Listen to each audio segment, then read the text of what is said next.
இந்த செய்தியை அவன் சூர்யாவுக்கு கன்வெர்ட் பண்ண எப்படியாச்சும் ஒரு தூது மூலமாக போய் கன்வெர்ட் ஆகிருக்கணும்.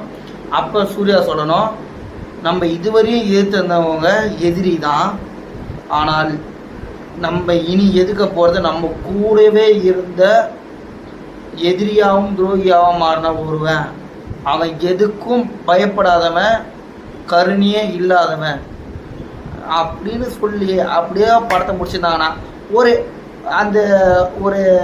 எப்படி சொல்கிறது, ஒரு ஏமாற்றம் இல்லாமல் இருந்திருக்கும். இதுதான் விஷயம். அங்கேருந்து கார்த்தி வராரு, குதிரையில் வராரு, இறங்குறாரு, அவரு ஜாக்ஸ் பேரோன்னு நினைப்பு மனசில் ஆடின்னு வராரு. அதெல்லாம் இல்லை, அந்த மாஸ் கெயின் பண்ணியிருக்கலாம். ஆனால் அந்த மாஸ் கெயின் இவங்க பண்ணாமல் விட்டுட்டாங்க. மற்றபடி படம் ஓகே, அதெல்லாம் குறை சொல்கிற மாதிரி இல்லை, நல்ல பொறுத்தளவு தான். சூர்யா நல்லாவே நடிச்சிருக்காரு, அதெல்லாம் தப்புலாம் சொல்ல முடியாது. அவருக்கு